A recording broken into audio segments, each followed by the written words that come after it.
A Catalunya, els noms més habituals entre la població són Antonio, per als homes, i Maria, per a les dones. Són dos noms tradicionals que han tingut una presència molt destacada al llarg del temps. La seva distribució en termes relatius varia segons el territori.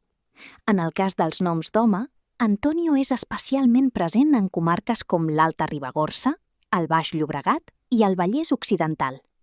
En canvi, té una presència més baixa al Pla de l'Estany i al Lluçanès.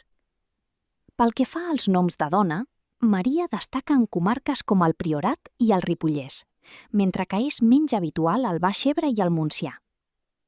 Durant una perspectiva temporal, s'observa que Antonio va ser el nom d'home més posat durant els anys 60, però que amb el pas del temps ha anat perdent pes davant l'aparició d'altres noms.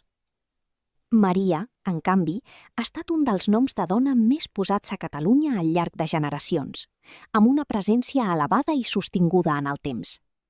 Tot i haver viscut etapes de menor ús, ha recuperat protagonisme i continua sent un nom de referència, amb una forta implantació a tot el territori.